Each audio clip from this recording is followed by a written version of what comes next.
పాపంపేటలో జరుగుతున్న విషయం అనేది అధికారులతో మాట్లాడిన తర్వాత మాకు తెలిసింది ఏంటంటే కేవలం 20 ఎకరాల ఒక ప్రైవేట్ డిస్ప్యూట్. ఇది కేవలం 20 ఎకరాల ఒక ప్రైవేట్ డిస్ప్యూట్. ఆ డిస్ప్యూట్ కూడా కోర్టుకు ఎక్కింది. కోర్టులో వాదులు ప్రతివాదులు వారి ఆ వాదనలు కూడా కోర్టు వారికి వినిపించడం జరుగుతుంది. నిన్నటి రోజున ఎవరైతే ఇక్కడ భూమిలో ఉన్నవారు ఎవరైతే ఉన్నారో వారందరూ కూడా ఆ కేసుల్లో ఇంప్లీడ్ అవ్వడము, దాంట్లో వీరి వాదనలు వినిపించడము ఈ రకంగా జరుగుతూ వస్తుంది. దీన్ని పాపంపేటలో ఏదో పెద్దగా జరిగిపోతుంది అనే విషయాన్ని ఒక రాజకీయ నిరుద్యోగి ప్రకాష్ రెడ్డి కావచ్చు, చుట్టూ ఉన్న రాజకీయ నిరుద్యోగులను, ఈ చుట్టుపక్కల ఉన్న లీడర్లు ఎవరైతే ఉన్నారో ఈ చుట్టుపక్కల పంచాయతీల్లో కానీ మండలంలో ఉన్న లీడర్లు అందరినీ తీసుకొని ఇక్కడ ఏదో జరుగుతుందనేది ప్రజల్లోకి తీసుకొని పోయి ఒక భయాందోళనని గురి చేసి మేము దీన్ని ఏదో కాపాడేస్తున్నామనే పరిస్థితి తీసుకొని వచ్చి ఇక్కడ పబ్బం గడుపుకునే ప్రయత్నం అనేది జరిగిందనే విషయాన్ని కూడా మనమంతా గమనించుకోవాల్సిన అవసరం ఉంది. గత 15 రోజుల కిందట ఒక్కసారిగా 900 ఎకరాలు, 10,000 ఇండ్లు, 10,000 కోట్లు అనగానే మేమే ఉలిక్కిపడిన పరిస్థితి. అబ్బా ఏంటిది 10,000 ఇండ్లు, 900 ఎకరాలు ఏంటి? నియోజకవర్గంలో ముఖ్యంగా మా రూరల్ మండలంలో పాపంపేట లాంటి అతి ఎక్కువ జనాభా కలిగిన ప్రాంతంలో 10,000 ఇళ్లను కొట్టేస్తారా? 10,000 కోట్ల కుంభకోణమా? ఇదేంటిది, ఏం జరుగుతుందని చెప్పి వాస్తవంగా చెప్పాలంటే అధికారులు కానీ మేము కానీ ఉలిక్కిపడిన పరిస్థితి. దీని గురించి పూర్తి స్థాయిలో కనుక్కోవడానికి కూడా మాకు వాస్తవంగా సమయం పట్టింది. అసలు ఏంటిది, అసలు ఏం జరుగుతుంది అనే విషయంగా కనుక్కున్నప్పుడు ఈరోజు ఒక్కసారి ఆ రాజకీయ నిరుద్యోగి మాట్లాడిన మాటలు మనం ఒకసారి గమనించుకున్నట్లయితే 15 రోజుల కిందట 1000 ఎకరాల భూమి 10,000 ఇండ్లు, 7 రోజుల కిందట 300 ఎకరాల భూమి 6,000 ఇండ్లు, 4,000 కోట్ల ఫ్రాడ్ అని. మళ్ళీ నిన్న మొన్న చూసుకున్నట్లయితే 20 ఎకరాల్లో జరుగుతుంది, దాని జీపీఏలు ఏవో క్యాన్సిల్ చేయాలి అంటూ కలెక్టర్ గారికి చెప్పాలంటూ ఆయన మాట్లాడిన పరిస్థితి. ఈరోజు ఈ మాటలన్నీ ప్రజల్ని ఇంత మభ్యపెట్టే ప్రయత్నాలు ఎందుకు జరుగుతున్నాయి అనే విషయాన్ని ఒకసారి ఆలోచన చేసుకుంటే పాపంపేట పంచాయతీలో ఎప్పుడూ లేనట్టుగా 2019లో ఈ ప్రాంతంలో ఎప్పుడూ నీటి సమస్య ఎక్కువగా ఉండేది. నీటి సమస్యని దగ్గరలో తీర్చబోతున్నాం. రోడ్లు డెవలప్మెంట్ జరుగుతోంది. ఇవన్నిటినీ పక్కన పెట్టాలంటే ఈ రకంగా మాట్లాడాలి. మాట్లాడితేనే న్యూసుల్లో ఉంటాము, న్యూసుల్లో ఉండి ప్రజల దగ్గరికి పోగలిగే అవకాశం ఏర్పడుతుంది. ఇది కాకుండా నీళ్ళు ఒక్కసారి వచ్చినాయంటే నేను కూడా ప్రజల దగ్గరికి పోలేను అనే ఒక భయము. దాంతోపాటు అతి ముఖ్యంగా మనం ఆలోచన చేసుకోవాల్సింది ఒకటి ఏంటంటే తనని తాను కాపాడుకోవడానికి, ఇక్కడ పాపంపేటని కాపాడుకోవడానికి కాదు ఈ ఇష్యూ బయటకు వచ్చింది, తనని తాను కాపాడుకోవడానికి. ఎందుకంటే మనం వింటున్నాం చాలామంది దగ్గరలో ఇన్ఛార్జ్ తీసేస్తారంట ప్రకాష్ రెడ్డి. ఆ విషయంలో తనని తాను కాపాడుకోవడానికి, తన చుట్టూ ఉన్న వాళ్ళు తనను కాపాడడానికి ఈ రాజకీయ పన్నాగం అనే దాన్ని ప్రజల్లోకి తీసుకొచ్చడం కూడా జరిగిందనే విషయాన్ని ఒకసారి మనమంతా గుర్తు చేసుకోవాల్సిన అవసరం ఉంది. పాపంపేట ప్రజలంతా కూడా ఒక విషయాన్ని నేను చెప్తున్నాను, ఒక విషయాన్ని పాపంపేట ప్రజలకు పరిటాల సునీతమ్మ గారి తరపున పరిటాల కుటుంబం నుంచి మేము చెప్తున్నాము. పాపంపేటలో ఏ ఇంటిని ఒక ఇటుక కూడా ఎవడు ఇక్కడి నుంచి కదిలించలేడు. దానికి దేనికైనా సరే మేము మీతో పాటు నిలబడడానికి, మమ్మల్ని దాటిన తర్వాతే ఇక్కడ ఇళ్ళని కదిలించే పరిస్థితి అనేది ఉంటుంది. పాపంపేటలో ఒక్క ఇంటి మీద చేయబడినా అది మా ఇంటి మీద చేయబడినట్టుగానే మేము భావిస్తామనే విషయాన్ని దయచేసి ప్రజలందరూ గమనించుకోవాలని చెప్పి నేను తెలియజేస్తున్నాను. గతంలో జరిగిన సంఘటనలు ఒకసారి గుర్తు చేసుకుందాం. విద్యారణ్య నగర్లో 4 ఎకరాల 20 సెంట్లు, 4 ఎకరాల 20 సెంట్ల భూమి ఇదే రకంగా డెమాలిషన్కి వచ్చినప్పుడు ఎక్కడో చెన్నైలో ఉన్న సుబ్రహ్మణ్యం అనే అతనితో మాట్లాడి, ఇక్కడ ఎవరో అగ్రిమెంట్లు వేసుకున్న వాళ్ళతో మాట్లాడి పూర్తి స్థాయిలో ఆ సమస్యను క్లియర్ చేయడానికి అక్కడున్న లోకల్గా ఉన్న ఎవరైతే ఉన్నారో నాయకులు, పెద్దలు, వాస్తవంగా చెప్పాలంటే అక్కడ లోకల్గా ఉన్న పెద్ద మనుషులందరినీ ఒక గ్రూప్ చేసి మీరు ఏదైనా మాట్లాడి దాన్ని క్లియర్ చేయండి అని చెప్పి ఆ రోజు దగ్గర 2 కోట్ల రూపాయలకి 4 ఎకరాల 20 సెంటర్ భూమిని మాట్లాడడం జరిగింది. దాన్ని క్లియర్ చేసే ప్రయత్నం చేయడం జరిగింది. అందులో భాగంగా చేస్తున్నప్పుడు ఇదే ప్రకాష్ రెడ్డి మధ్యలో దూరి ఊరికే అయిపోతుంది భూమి మీరెందుకు కడతారని చెప్పని ఆపేసిన పరిస్థితి కూడా మనం ఆ రోజు ఒకసారి గుర్తుపెట్టుకోండి. ఆ రోజు ఆ సమస్య పూర్తిగా తెగకపోవడానికి కారణం కూడా ఎవరనే విషయాన్ని మీరు ఒకసారి గుర్తుపెట్టుకోవాలి. తర్వాత ఆయన ఎమ్మెల్యే అయినాడు. అయినా కానీ సమస్యని పక్కన పారేసి కేవలం రాజకీయ లబ్ధి కోసమే ఆ సమస్యను వాడుకున్న పరిస్థితి.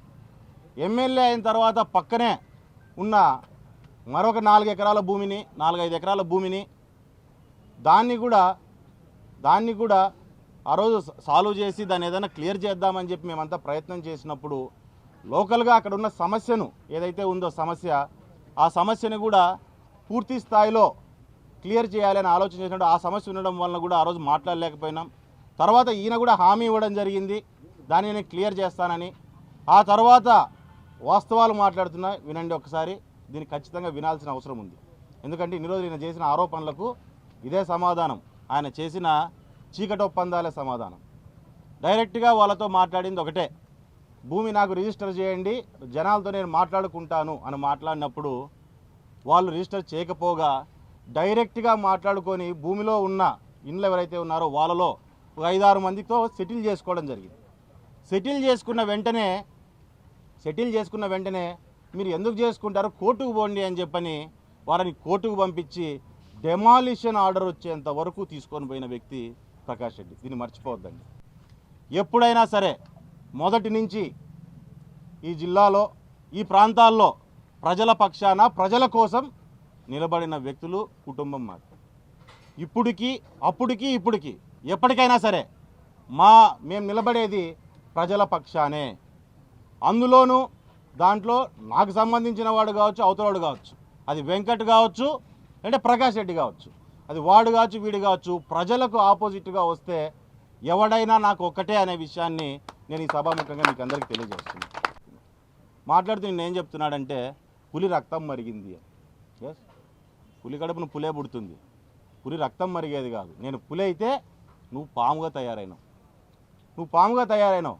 తను పెట్టిన గుడ్లను పాము ఏ రకంగా తినేస్తుందో ఆ రకంగా వైఎస్ఆర్సీపీ నాయకులను కొన్ని కోట్ల ఆస్తులను ఈ చుట్టుపక్కల నీ కార్యకర్తలదే నువ్వు మోసం చేసి తినేసిన పరిస్థితి. అందుకే నిన్ను ఇన్ఛార్జిగా తీసేసే పరిస్థితి ఉంది. ఇక్కడ దీంట్లో నిజమెంతుందో తెలియదు కానీ ఉలిక్కిపాటు మాత్రం చాలా ఉంది. ప్రకాష్ రెడ్డి ఉలిక్కిపడుతూ అమ్మా ఇక్కడ ఏదో ఒక సమస్యను క్రియేట్ చేస్తే ఖచ్చితంగా పైన జగన్ ఏదో అనుకుంటాడని. కానీ వాస్తవంగా ఇతను ఏం చేసుకున్నా జగన్ ఇతని మీద ఏమో మంచి ఒపీనియన్ ఉందో లేదో నాకు తెలియదు. మరి ఇట్లాంటి వాళ్ళని నమ్మి జగన్ ముందుకు వస్తాడో లేదో కూడా అతను ప్రశ్నించుకోవాల్సిన అవసరం ఉంది. ఇవన్నీ అబద్ధాలు మాట్లాడుతూ ఏం చెప్తున్నారంటే ఈ పాపంపేట విషయంలో నారా లోకేష్ గారికి కూడా షేర్ పోతుందని. ఇది ఎంత హాస్యాస్పదంగా ఉందో ఒకసారి ఆలోచన చేయాలి. నారా లోకేష్ గారికి కూడా ఈ ఏదైతే పాపంపేట ఇష్యూ ఉందో దాంట్లో భాగం పోతుంది అని చెప్పి మేము అనుకుంటున్నాం. వాళ్ళ పార్టీలో జరిగేది, వాళ్ళ నాయకుడు చేసిన పని మేము కూడా అట్టే చేస్తాం అనుకుంటున్నాడేమో. మా పార్టీ అట్లాంటిది కాదు ప్రకాష్ రెడ్డి, మా పార్టీ అట్లాంటిది కాదు. వాళ్ళు తప్పు చేయరు, కింద ఉన్న వాళ్ళని చేయనియరు. చేసినా మన లేకోకుండా ఖచ్చితంగా చర్యలు తీసుకుంటారు. ఈరోజు నేను ఒకటే విషయం అడుగుతున్నా ప్రకాష్ రెడ్డి గారిని. ఈరోజు నువ్వు అమ్మా డైరీ అని చెప్పని 6-7 కోట్ల రూపాయలు ఈ నియోజకవర్గంలోని మహిళల దగ్గర కలెక్ట్ చేసుకున్నావు. దాంట్లో జగన్కి ఎంత షేర్ ఇచ్చినావు? ఆలమూరులో 45 ఎకరాలని లీగల్గా ఉన్నా కానీ లేదని చెప్పని అక్కడ వాల్మీకి సోదరులందరినీ కూడా గొర్రె కషాయాన్ని నమ్ముతుంది. ఎట్లుంటుందంటే గొర్రె కాపరిని నమ్మదు, కషాయాన్ని నమ్మేది. ఒరే మీకు పని అవుతుందిరా నాయనా అని చెప్తా అంటే కూడా వినుకోకుండా ప్రకాష్ రెడ్డి మాట్లాడి దగ్గరికి పోతే 8 లక్షలు 7 లక్షలు ఆ రోజుకి ₹1 కోటి ఎకరా ఉన్న భూమిని 7-8 లక్షల రూపాయలకి తీసుకొని కలెక్టర్ ఎన్ఓసీతో ఈరోజు నువ్వు కబ్జా చేసుకున్నావు. అందులో అమ్మ డైరీ పెట్టి ఏదో ఉద్ధరించేశాను నియోజకవర్గాన్ని అని చెప్పి చూపించుకున్నావు. దాంట్లో ఎంత తిన్నావు? ఎంత షేర్ పంపించినావు జగన్కి? ఈరోజు పైప్ లైన్ అవుతుంది. ఈ పైప్ లైన్ ఈరోజు పాపంపేటకి ఏదైతే వాటర్ పైప్ లైన్ వస్తుందో 5 సంవత్సరాలు డిలే అయింది. ఎందుకు డిలే అయింది? గత 5 ఏళ్లలో ఎందుకు డిలే చేసినారు దాన్ని? ఎంత మాట్లాడినావు గుడ్ విల్ దాంట్లో జగన్కి ఎంత పంపిస్తాను ఎందుకు అంతెందుకు? ఈరోజు లిక్కర్ మొత్తం రాప్తాడ్ నియోజకవర్గంలో గతంలో ఉన్న ప్రతి లిక్కర్ షాప్లోనూ గవర్నమెంట్ ద్వారా జరిగిన ప్రతి లిక్కర్ షాప్లోనూ కర్ణాటక మందుని సెకండ్స్ని అమ్మి ఎంత పంపించినావు పైకి జగన్కి? ప్రకాష్ రెడ్డి మీరు చెప్పాలి అవన్నీ కూడా. ఈ పద్ధతులన్నీ మీ పార్టీలో జరిగినట్టుగా ఇక్కడ జరుగుతాయని చెప్పి దయచేసి అనుకోవద్దండి. ఇక్కడ ఏదైనా సరే కరెక్ట్ ఉంటేనే దానికి మా వాళ్ళు ఇది చేస్తారు. ముఖ్యంగా తప్పులు చేస్తే ఎవరిని ఉపేక్షించుకోకుండా వాళ్ళు నిర్ణయం తీసుకుంటారనే విషయాన్ని దయచేసి అందరూ గుర్తుపెట్టుకోవాల్సిందిగా కోరుతున్నాను. బుధవారం రోజు నన్ను ఇక్కడికి రమ్మన్నా సరే, లేదు మీరు అనంతపూర్లో ఇంటి దగ్గరికి వచ్చినా సరే, పాపంపేటలో పెద్దలు ఎవరైతే ఉన్నారో పెద్ద మనుషులు వాళ్ళందరూ ముందుకు వచ్చినట్లయితే ఈ ఇష్యూ మీద ఖచ్చితంగా మనమంతా కలిసి కూర్చొని ఓ నిర్ణయం తీసుకొని ఆ నిర్ణయం ప్రకారం మనం ముందుకెళ్దాము అనే విషయాన్ని నేను తెలియజేస్తున్నా. ఈరోజు ధర్మవరంలో గురించి మాట్లాడుతున్నాడు ఆయన. 50 కోట్లు శ్రీరామ్ వసూలు చేసినాడు, 50 కోట్లు వసూలు చేసినాడు, అవి చేసినాడు ఇవి చేసినాడు అని చెప్పని. పాపం ఆయనకు ఒక్కోసారి మైండ్ పనిచేయదు, కన్ఫ్యూజ్ అవుతా అంటాడు. అబద్ధాలు ఎక్కువ కదా, రోజు తల్లికి అబద్ధమే, పిల్లకి అబద్ధమే, చెల్లికి అబద్ధమే, పెన్లాంకి అబద్ధమే, జనాలకు అబద్ధమే, ఆఫీసర్లకు అబద్ధమే అని చెప్పి మాట్లాడితే, ఆఫీసర్లకు అబద్ధమని ఇట్లా మాట్లాడినప్పుడు ఆయన అబద్ధాలలో నిజాలు కూడా మర్చిపోయే క్రమంలో 50 కోట్లు శ్రీరాము ధర్మవరంలో వసూలు చేసినాను, ధర్మవరంలో ఆఫీసు పెడతాను. ధర్మవరంలో దిండి డబ్బులు ఉన్నాయి, పోయి ఆడ ఆఫీసు పెడితే నేను కూడా వసూలు చేసుకోవచ్చు అనుకుంటాను. దయచేసి తప్పు. ఇలాంటి వసూలు చేసే వాళ్ళందరినీ ఇండ్లకు పరిగెత్తించినాం, ఎవరిని విడిచిపెట్టలేదు మేము కూడా. కాబట్టి ఆ మాటను మానుకో. రెండోది ముఖ్యంగా 50 కోట్లు అనేది నువ్వు ఈడ నీ కార్యకర్తలకి ముంచినావు. అందుకంటే ముఖ్యంగా ఇంకొక సలహా ఇద్దామనుకుంటున్నా. ఏంటంటే పాపంపేటలో ఉన్న నాయకులు ఇప్పుడు ఎవరైతే ఈ రాజకీయాన్ని కాపాడాలి అని చెప్పని ఒక అబద్ధాన్ని నిజం చేసే ప్రయత్నం చేస్తున్నారో, ఇక్కడున్న వాళ్ళు కూడా వాళ్ళకు కూడా చెప్తున్నా. ఎందుకంటే నిన్న మొన్న తిరుగుతా అంటే ఫోటోల్లో చూసినా మొత్తం ఆల్మోస్ట్ అందరూ నీ నాయకులు, అందులోనూ రియల్ ఎస్టేట్ వ్యాపారులే చాలామంది కనపడుతున్నారు నీ చుట్టూ తిరిగే వాళ్ళు. మీరు కూడా జాగ్రత్తగా ఉండండి. ఆల్రెడీ చాలామందికి బుద్ధి వచ్చింది ప్రకాష్ రెడ్డితో తిరిగి కోట్లు పోగొట్టుకొని.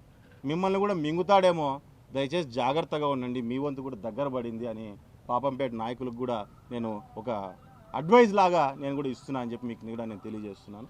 ముత్యాలమ్మ గుడి అని చెప్పి ఆరోపణ నువ్వు కూడా చేయడం జరిగింది, బాగా గుర్తు చేసినావు నాకు కూడా. దాని మీద దగ్గరలోనే ఎంక్వైరీ చేయండి అని చెప్పి మేము కూడా ఖచ్చితంగా కోరుతాము. నిజంగా అందులో డబ్బులు ఎవడు తిన్నాడో దాన్ని కూడా బయటికి తీస్తాము. గత తెలుగుదేశం గవర్నమెంట్ ఎంత కలెక్ట్ అయింది, గుడికి ఎట్లొచ్చినాయి డబ్బులు, మరి లాస్ట్ 5 ఏళ్ల గవర్నమెంట్లో డబ్బులు ఎట్లొచ్చినాయి, ఎక్కడ పోయినాయి అనే విషయాన్ని కూడా ఖచ్చితంగా అది తేల్చమని చెప్పి మేము కూడా ఎండోన్మెంట్ వారికి కూడా పోలీసులకు కూడా మేము తెలియజేయడం జరుగుతుంది. ఈరోజు గన్మ్యాన్ల విషయం మాట్లాడుతున్నాడు. ప్రకాష్ రెడ్డి గుర్తుపెట్టుకో, నాకు గన్మ్యాన్ ఇచ్చినారంటే అది నా సేఫ్టీ కోసం కాదు, నీ సేఫ్టీ కోసము. నువ్వు ఒక విషయాన్ని బాగా గుర్తుపెట్టుకోవాలా. గన్మ్యాన్లు ఇచ్చింది నా సేఫ్టీ కోసం కాదు, నీ సేఫ్టీ కోసం. పోలీస్ తత్వం ఏంటి? ఎవరైనా సరే, అది నువ్వైనా నేనైనా, ఇద్దరు వాళ్ళ దృష్టిలో ఒకటే, కాపాడాల వ్యక్తిని. నా పక్కనుంటే నేను ఎవరితో కలుస్తున్నా, ఏం చేస్తున్నా, ఏం మాట్లాడుతున్నా, రాజకీయంగా ఎట్టబోతున్నా అని నీ గవర్నమెంట్కి ఇన్ఫర్మేషన్ కావాలి. కాబట్టి అందులోనూ కోర్టు కేసి, ఆ రోజే కోర్టు కేసాం కాబట్టి కోర్టు ద్వారా గన్మెన్లు వచ్చినారు. సరే ఇచ్చేస్తే కనీసం ఇన్ఫర్మేషన్ దగ్గరగా ఉంటుంది. ఈడు మావాడు చేసే తిక్క మాటలకి, తిక్క కూతలకి ఎవడెట్ట రియాక్ట్ అవుతాడో తెలియదు. జాగ్రత్తగా ఉంటారని చెప్పి ఆ రోజు గన్మెన్లు ఇచ్చింది. గుర్తుపెట్టుకో ప్రకాష్ నువ్వు ఈ విషయాన్ని. ఇంకా నీ గురించి నువ్వు ఎలివేషన్లు ఇచ్చుకొని నేను ఏదో బ్రహ్మాండంగా చేస్తానని చెప్పి నీకు నువ్వు ఎక్కువగా ఆలోచన చేసుకుంటా అంటావు. బ్రహ్మానందానికి బాహుబలి బీజిఎం వేస్తే ప్రభాస్ గాడు కదా బ్రహ్మానందం అవుతాడు కాదు. ఇందులో నేను బ్రహ్మానందంని కంపేర్ చేయట్లా. ఎందుకు చేయట్లే అంటే గొప్ప నటుడు ఆయన చాలా గొప్ప నటుడు. ఆయన సినిమాలో చేసిన క్యారెక్టర్ గురించి మాట్లాడుతాను. బ్రహ్మానందానికి బాహుబలి బీజిఎం వేస్తే బ్రహ్మానందం ప్రభాస్ కాడు. నీ గురించి నువ్వు బీజిఎంలు వేసుకొని ఎన్ని బీజిఎంలు కొట్టుకున్నా నువ్వు చేసే పనులు ఏంటనేది మాకు తెలుస్తున్నాయి, అందరికీ తెలుస్తున్నాయి. దగ్గరలో ఈ సమస్య ఇప్పటికిప్పుడు ఎందుకు పుట్టుకొచ్చిందనే విషయాన్ని కూడా ఒకసారి అర్థం చేసుకోండి. ఇండ్లు కడతానని చెప్పని, రాష్ట్ర వ్యాప్తంగా ఇండ్లు కడతానని చెప్పని అందరి దగ్గర, ఈవెన్ పులివెందుల్లో కూడా ఒక్కొక్కరి దగ్గర 20,000 కలెక్ట్ చేసుకొని మొత్తం అన్ని ఇండ్లని నాసిరకం ఇండ్లు సగంలో ఇడిచిపెట్టి వచ్చేసిన ఇండ్లు చాలా వరకు ఉన్నాయి. దీని మీద విజిలెన్స్ ఎంక్వైరీ జరుగుతుంది. దగ్గరలో దాని మీద ఒక డెసిషన్ రాబోతుంది. ఆ రోజు కల్లా సింపతి గెయినింగ్ ప్రోగ్రామ్ అనేది ప్రోగ్రామ్ నువ్వు మొదలుపెట్టినావు. సింపతి గెయినింగ్ ప్రోగ్రామ్ మొదలుపెట్టినావు నువ్వు. ఏంటి ఆ రోజు ఎవడైనా రియాక్ట్ అయితే, చూడు నేను పాపంపేట సమస్య మీద ఇంత పోరాటం చేస్తే నా మీద ఏ రకంగా ప్రభుత్వం ఏ రకంగా నా మీద చర్యలు తీసుకుంటుందో, నా నోరు ఏ రకంగా నొక్కేస్తుందో చూడండి అని చెప్పని ఒక సింపతి గెయినింగ్ కార్యక్రమాన్ని నువ్వు గారి నీ చుట్టూ ఉన్న నాయకులు కానీ మొదలుపెట్టారు. దయచేసి దాన్ని ఆపుకోండి. దయచేసి ప్రజల్ని భయాందోళనకు గురి చేయొద్దండి. ఇప్పటికే కలెక్టర్ గారికి కానీ, ఆర్డీఓ గారికి కానీ, ఎంఆర్ఓ గారికి కానీ క్లియర్గా ఇన్స్ట్రక్షన్స్ ఇవ్వడం జరిగింది. మీకు ఎటువంటి ప్రెషర్స్ ఉన్నా మీతో పాటు మేము నిలబడతాము. చట్టబద్ధంగా ఏవైనా సరే మీరు నిర్ణయం తీసుకుంటే దానికి ఏదైనా ధైర్యంగా నిర్ణయం తీసుకోండి, మీతో పాటు మేము ఉంటాము. తప్పు చేసిన వాళ్ళు ఎవరైనా ఉంటే పోలీసుల ద్వారా కావచ్చు, లేకుంటే మీ కలెక్టర్ గారి ద్వారా కావచ్చు, ఇమ్మీడియట్గా వాళ్ళ మీద యాక్షన్ తీసుకోండి అని చెప్పి పూర్తి స్థాయిలో వాళ్ళకు మేము అన్ని రకాలుగాను వాళ్ళకి హామీ ఇవ్వడం జరిగింది. వాళ్ళతో నిలబడతామని చెప్పడం జరిగింది. మాకు ఇక్కడ ముఖ్య ఉద్దేశం పాపంపేటలో ఎవరూ కూడా ఏ ఇంటిని ముట్టుకోకూడదు, ఏ సమస్యని, ఏ ఇంటిని, ఏ కుటుంబాన్ని కదిలియకూడదు అనేదే మా ముఖ్య ఉద్దేశం. కాబట్టి అదే పద్ధతుల్లో మేము ముందుకెళ్తున్నాం. వాళ్ళు కానీ వీళ్ళు కానీ ఎవరు వచ్చి నా దగ్గర సమస్య చెప్పిన వాళ్ళు లేరు. నా దగ్గరికి ఎవరు రాలా. 20 ఎకరాల్లో ఉన్న వాళ్ళు రాలేదు, 20 ఎకరాల గురించి మాది అని చెప్పి పోరాడుతున్న వాళ్ళు రాలేదు. ఇప్పుడు నేను ఏం చెప్పానంటే ఆఫీసర్స్ దగ్గర నుంచి, న్యూట్రల్ పర్స్పెక్టివ్లో ఆఫీసర్స్ దగ్గర నుంచి వచ్చిన ఇన్ఫర్మేషన్ని నేను మీకు తెలియజేయడం జరిగింది. రెండోది, సో అది కోర్టు పరిధిలో ఉందనే విషయం ఒకటి. రెండో విషయం, వీళ్ళు దీనికి దీంట్లో ఒకటే ఇందాకే చెప్పాను నేను, ఎవడైనా సరే నాకు ఒకటే, తప్పు చేసిన వాడు ప్రజల జోలికి వస్తే నాకు ఎవడైనా ఒకటే అని చెప్తాను. అండ్ రెండో విషయం చెప్తున్నారు, సుభాష్ రెడ్డి ఏ పార్టీకి సంబంధించిన వాడు? సరే, శ్రీరాములు ఎవరు? ప్రకాష్ రెడ్డికి అతి దగ్గరగా ఉన్న కనగానపల్లిలో ఒక అనుచరుడి సొంత బామర్ది. ఇది ఇష్యూ చాలామంది తెలియదు అనుకుంటా. సొంత బామర్ది, కనగానపల్లిలో ఇతని అనుచరుడి సొంత బామర్ది. సో ఈరోజు ప్రకాష్ రెడ్డి కానీ, సాక్షి పేపర్ కానీ, శ్రీరామ్ అనేవాడు నిజంగా క్యాన్సర్కి ముందు కనిపెట్టినా ఎట్లా చూస్తాను, నడిమంకులో బాటిల్ నింపుకొచ్చినాడు రా అని చెప్తారు. నేను ఎంత మంచి చేసినా నన్ను చెడ్డగానే చెప్తారు, కానీ నా గురించి మంచిగా మాట్లాడరు. వాళ్ళు టార్గెట్ చేయలేండి, సిద్ధార్థని టార్గెట్ చేసినారు. ఈ విషయంలో శ్రీరామ్ని టార్గెట్ చేయలే, సిద్ధార్థని టార్గెట్ చేసినారు. గతంలో మాట్లాడినాడు, చాలా ఇన్ఛార్జీలు పెట్టినారు, వాళ్ళని పెట్టినారు, ఇది చేసినాడు, అది చేసినాడు. ఆయన డైరెక్ట్ ఎమ్మెల్యేలనే పెట్టి పారేశారు మండలానికి కూడా. ఈరోజు ఏదో ఎలక్షన్కి వచ్చినాడు, చూసుకున్నాడు, ఎప్పుడైనా వస్తే నెలకు 2 నెలలకు 3 నెలలకు ఇంటికి వస్తే వచ్చిన లీడర్లు కలిసి ఎలక్షన్లు చేసినారు కాబట్టి వాళ్ళతో మాట్లాడుతూ ఉంటారు. ఇక్కడ ఒక వ్యక్తిని నెగిటివ్ చేసుకొని పోతే అక్కడ విలన్, కామన్ విలన్ ఉంటేనే వీడి కథ రక్తి కడుతుంది అనమాట. ఆ రక్తి కట్టించే క్రమంలో సిద్ధార్థని అభంశుభం తెలియని సిద్ధార్థనే తీసుకొని వచ్చి ముందుకు పెట్టినాడు. ఎందుకంటే శ్రీరామ్ అంటే ఇంకా మాట్లాడుతూ ఉంటాడు, అనంతపూర్లోనే ఉంటాడు. ఎవడన్నా వచ్చి డైరెక్ట్గా అడగొచ్చు, ఏంది ఇది అని చెప్పి అడగొచ్చు, ఏదో సమాధానం చెప్తాడు. సిద్ధార్థ అనేవాడు అందుబాటులో ఉన్నాడు కదా, అక్కడ హైదరాబాద్లో ఉంటాడు, ఎప్పుడో ఒకసారి వస్తూ ఉంటాడు, మాట్లాడితే ఈ గ్యాప్లు గబ్బులు అయిపోవచ్చు అనేది వాళ్ళ ప్రయత్నం.